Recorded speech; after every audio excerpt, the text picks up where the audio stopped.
Okay, well, happy 2015 to everybody. First day of the new year, and we're gonna kick it off with a Photo Universe video. And this should be a pretty exciting one because we have a whole new system here, which I picked this up back in October, earlier than that, August, September-ish of 2014, and I have been evaluating it for a while. What happened was I got some, as everybody may know or may not know, we moved to a larger city, and so I got some opportunity to do some more commercial work, and I needed something with a little bit more zip to it. And I figured, you know, why fool around? The K3, K5-2S has a lot of zip, but I wanted to see, really, I had a justification to see what all the hype was about for the full frame Nikon D810 36 megapixels. And I kind of expected it to be pretty zippy, and it is that. But we'll get into that. Okay, so we still, before everybody freaks out, we still have K3, K5-2S, Tamron zooms. Happy with the whole system. It's kind of, you know, my go-to walk around, I have to schlep the gear kind of system, you know, for lightweight, that kind of thing. But let me say right off the bat, you know, this is typical Photo Universe. It's not a review of the D810. This is just things you're not going to hear in other reviews, right? I mean, that's why you come to this channel. If you want, well, you know, this button does that, and this does that, and this is the, you know, and that's the flash, and you push this, you know, go to the preview, read their review. There's other people on YouTube that do button by button explanations of why you push this and it does that. That's not what this is about. This, you know, if you've watched any Photo Universe videos, if you're new to Photo Universe, that's why I'm saying this. If you've watched other Photo Universe reviews, they're really my opinions based on a 30-year career as a professional photographer, and the nuances of the system and things you're not going to hear anywhere else. So the first thing that we need to say is, okay, so this is a Nikon D810. It is boringly competent. But having said that, in kind of a stunning way, all right? So the bottom line is to sum it up, cut right to the chase, for $3 grand, this is a bargain. I mean, it sounds ridiculous, but for what this camera does, for the money you're spending, it's a bargain. Because quite honestly, in order to do any better than what this camera is delivering, assuming that your technique is up to scratch and you've got decent lenses, you're going to have to spend at least $8 grand on a Pentax 645Z. Or you're going to have to buy a $10,000 or $50,000 Phase 1 or whatever. You're going to have to go medium format. This really is right now, even, you know, as of 2015. Rumor has it Canon might be coming out with some kind of crazy 50 megapixel thing. That'd be interesting. But as of right now, 2015, and well, from what I've seen, this is my experience with this camera, yeah, there's no question about it. This thing delivers the goods. You know, I mean, you're talking about zooming to 200 on a computer screen and having it tack sharp. I mean, it's really phenomenal. It's really an eye-opener. It's like, you know, 100% crops are meaningless. At 100%, this camera is as sharp as other cameras, like full. I mean, it's really quite insane. The resolution is, you know, it's 36 megapixels, but they deliver. There's no question about it. Having said that, you know, it's not just the 36 megapixels, it's the quality of the megapixels. The pixels, the contrast, the color, the resolution. I mean, this camera delivers. It's all there. The photographs that I've taken with this camera have really blown me away. Even more so, the Fuji JPEGs were great on the. By the way, I did get rid of the Fuji system. That got offloaded. I just, at the end of the day, the problem. Well, maybe I'll make a video on that. The Fuji system just didn't work for me. I enjoyed the lenses and I enjoyed the cameras, but there's something about it that was just like, if you're in this mode, you can't do that. And it was kind of capricious. Like if you shoot, I'll give you an example. If you shoot above 10,000 ISO, all of a sudden you can't shoot RAW. You can only shoot JPEGs. It goes to 25,000 ISO, but you know your RAW mode is cut off. And I'm vague on that, but that's an example. There were things, there were times in the, if you have a Pentax MX and you're photographing with a Pentax MX, which is an old manual film camera, right? I mean, if you could set the dial there, you could take a picture there. There were no restrictions. And this is a Nikon, and so Nikon gets that, and Pentax on the K3 and K5 2S get that, and DSLRs get that, like, if you've got f11, you have f11 in all modes. Or if you have ISO from 60 to 25,000, you can shoot RAW in all those modes. It's a digital caprice to have to have limitations, artificial limitations. I mean, I don't know why it's in there, but it's kind of weird, and it kind of just freaked me out. If I didn't feel like a camera. It felt like point and shoots do that all the time, where there's certain modes and certain things you have to be in this mode to make that work and that kind of stuff. It's not a seamless process. Now, mind you, there were very few instances with the Fuji that happened to me, but it was enough to be off-putting. Okay, all right. Loved the size, loved the weight, loved the JPEGs. Never really did anything with the RAW because I really couldn't, but the JPEGs were that good.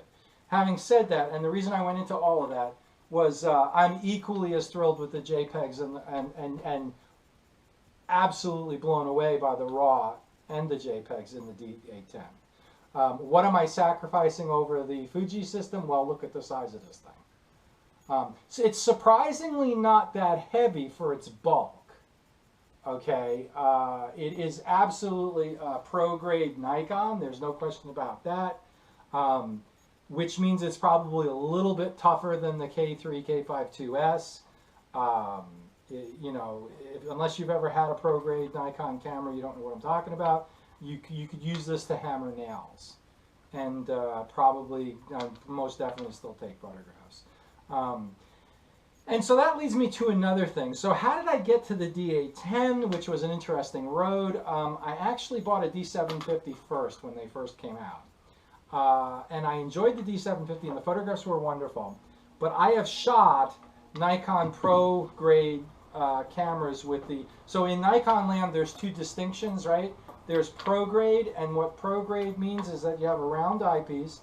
You usually have a shutter blind. The f100 is the exception to the rule. You usually have a shutter blind. You have 1/8,000th of a second top shutter speed. You have 1/250th of a second flash sync. You've got your AF on button in the back, so you can use a custom function to use so that your shutter button doesn't affect the autofocus, and you can autofocus when you want to with the back button here. Now, that started... This is a Nikon F100. This was released in 1999. So this is a 15-year-old film camera. And that Nikon convention kind of started with the F4, I think it was. I might be wrong. Yeah, well, it definitely wasn't the F3, okay, because the F3 wasn't an autofocus camera. But I think it started with the F4, and then the F100 continued that, and then every pro-grade Nikon camera since then has had a certain combination of features. It doesn't have a dial, it has buttons, because Nikon feels that they're more easier to weather seal, and I'm sure Nikon knows. And the AF on button, and the 1/8,000th of a second shutter speed, and the 1/250th of a second flash sync. The F100 surprisingly does not have the shutter blind. When they were making the F100, they were making it to a price point because they wanted to differentiate a little bit from the F5, because back in the day this was an F5 Lite, and a lot of pros went to this anyway. But that's enough of that. But this just proves like where Nikon's coming from with all this stuff. So zip ahead to 2014, 15 years later, what do we got? We got a round eyepiece, we got a shutter blind, we have the same kind of a button layout, changed a little bit because it's digital now. We don't have the dial for the mode dial, for the mode dial. We have a mode switch that we can change to program and aperture and shutter priority. 1/8,000th of a second shutter speed, 1/250th of a second flash sync. And the pro grade ergonomics, the pro grade layout. All right, so the 750 was consumer grade Nikon. And in Nikon there's a distinction because the consumer grade has the square eyepiece, no shutter blind, not 1/250th of a second flash sync, 1/4000th of a second top shutter speed, doesn't have the AF on. There's the AF on button right there for that. For the way pros like to shoot Nikons, they just decouple the autofocus from the shutter button, and they use the AF on button. Okay, so one of the reasons why the D750, I read on the internet, one of the reasons why the D750 went with the slower shutter speeds and the non-250th of a second flash sync was they wanted to go for like a 1.5 inch body thickness or a 1 inch body thickness, and it actually would have added a 1/2 inch to the body thickness because look at how chunky the D810 is. They would on the D750 if they went with a 1/250th of a second flash sync and a 1/8000th of a second shutter. The shutter was so much bigger that they would have had to add a 1/2 inch to the thickness of the body. Fair enough. Okay, that's a valid reason to go with this, you know. So if you're already at that point, well, you know what? You might as well put it in a D7100 consumer ergonomics because you don't have the 1/8000th second flash sync and the 1/250 second shutter speed. Okay, got the D750, liked the resolution, thought it was great, but said to myself, you know, $2,300, $2,400 is a lot of money to be spending on a consumer grade Nikon that's giving me 24 megapixels with an AA filter. If you've only got $2,400 and you want a full frame Nikon camera, that's the one to get. Okay. Having said that though, I realized that for another $700, $800, $1,000, I would have the top of the line. And I would get all the pro grade Nikon stuff that I'm used to shooting from 15 years ago. And I said to myself, you know, if I'm going to dive back into the Nikon system, I might as well go with 36 megapixels and no AA filter, and you know, and all the reviews and everything on the D810. So the D750 was fine, enjoyed it, took nice photographs, but got rid of the D750, got the D810, and honestly, this is, other than the size, the weight, and the cost, those are the three areas where the D810 is the worst camera you can buy. It's rather big, it's rather heavy, and it's rather expensive. After that, this is, in a 30-year, 35-year career as a photographer, the D810 is finally the camera that I've always wanted. It's got every feature, the handling, the layout, how it works, how it functions, where the buttons are, everything. And it's everything I could ever want in a camera. If I were to design a camera, this is what I would make. There's nothing goofy on a D810 that I look at this as a pro and go, you know, it's a great camera. Well, what's that all about, right? In contrast, and you've seen me do it on other cameras. In contrast, let's go to Nikon F100. All right, and even after all these years, two things blaringly stand out to me as a problem. Number one, where's the flippin' eyepiece shutter blind? Okay, that's number one. This camera should have that. Number two, where's the mirror lockup? Okay, you know, if the Nikon F100 had mirror lockup and an eyepiece shutter blind, I would tell you right now this would be the greatest autofocus electronic film camera that they ever made. But it's got two glaring flaws. All right, every camera I've ever owned has had obvious flaws. Like, why didn't you know, what were they thinking? Why did they take that out? Or why did they screw that up? D810's first camera I've ever owned, where I look at it and I look at all the features and all the things that it does and all the ways that it does it, and I say to myself, wouldn't change a thing. Okay? And quite honestly, I mean, I don't know what else to say. Because that in itself, this isn't a Hall of Fame camera. This is the greatest camera I've ever owned. In terms of like the ergonomics and what it just does it all. All right, so I mean, it's got the PC socket, it's got the 10 pin for the remote control that I like. Um, the video is stunning. The 36 megapixels are stunning. The more so than that, I think Nikon has really been tweaking their JPEG engines and how they render their stuff, because I've been getting superb color saturated, just like kind of like the Fuji, just beautiful, beautiful photographs from this camera. Um, so, okay, so the D810 is the kind of a camera that kind of freaks people out. When they start going down this road, they start like absolutely obsessing over all the detail. Like, what lens am I going to? Oh, if I shoot at f11, I'm not going to get the super resolution out of it. If I hand hold it, if I don't have a 53-pound tripod, I'm not going to get a sharp photograph.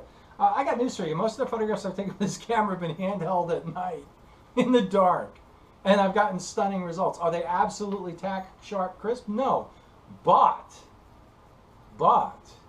they're extremely usable, and they have this depth and this contrast and this color that is just phenomenal. Just kind of like if you took a 4x5 camera with film and handheld it and shot it. All right, that's assuming you're not getting a blur and things like that, you know. But this camera, the other thing is the ISO on this camera is phenomenal. I mean, I've been shooting 6400 and higher. You know, a Halloween, I've got some amazing shots. I'll start this video with some of the shots from Halloween.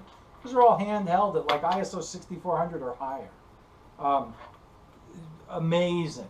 Now, having said that, I've got the L bracket for this camera.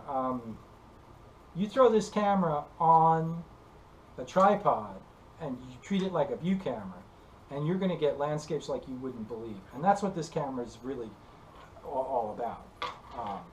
You know, if I'm going to go to Bryce Canyon, or I'm going to go somewhere, I'm going to be photographing Grand Canyon, arches, get out there and really start doing some landscapes. Man, there's no other camera in the world that I'd want to point at that, because look at the portability. I mean, you know, this camera is really kind of, it's got a dichotomy in the sense of like, it's huge for a 35mm camera. However, it's very small for a medium format camera. And quite honestly, you're scratching at medium format resolution with 36 megapixels. So in some ways it's an expensive camera, in other ways it's a really cheap camera, in some ways it's a heavy camera, in other ways it's the lightest camera you're going to get going on the trail to get that kind of megapixels out of it. So, okay, so like I said, people obsess. Where did I go for lenses on this camera, on this system? So I have owned and I have shot the Nikon 70-200 2.8 VR Mark II. And it was a fine lens, and it was extremely sharp, but quite honestly, when it came time to replace that lens and to buy a 70-200 2.8 for this Nikon D810, the reviews say that the Tamron 70-200 VC is sharper, and the VC, vibration compensation, works better. And so I saved the $1,000 and spent $1,200 or 13 or 14 or whatever this was on the Tamron VC. And you know what? Money well spent, because this lens definitely, it compares very favorably to the Nikon 70-200. If you've got to have the Nikon, great. But trust me, you're only paying for the second kind of cool there. The second kind of cool being like you just like it and you like having Nikon. You're not gaining anything by spending that extra $1,000. Is this lens better than the 70-200 VR from Nikon? It's definitely better than 70-200 VR1. Okay. Is it better than the 70-200 VR2 Nikon lens? You know what? I'd say it's a wash. They're both absolutely superbly competent, and they do a great job even on the D810. I say it's a wash for it being 6 of one, half dozen of another. I'll take the $1,000 in my pocket. So for my 70-200 2.8 lens on the D810, it was a Tamron ultrasonic drive VC. Great lens, love it, been shooting the heck out of it. 3 pounds, you know, but that 70 to 200 2.8 VR is not a lightweight lens. Now here's where things get interesting. So what I decided to do with the focal lengths below 70 on the D810 is I went all primes this time. I really have an affinity for the Nikon D series primes. And I know that's blasphemy because they're not sharp anymore and they're garbage and they're this and they're that, and you hear everything on the forum under the sun about what works and what doesn't and all this. You know what? These are great lenses and they're great on the D810. Okay, so I like the D series lenses. They are still made in Japan and they have big letters on it. The new G series lenses, here's a 50-1.8G, very sharp lens, great lens, made in China.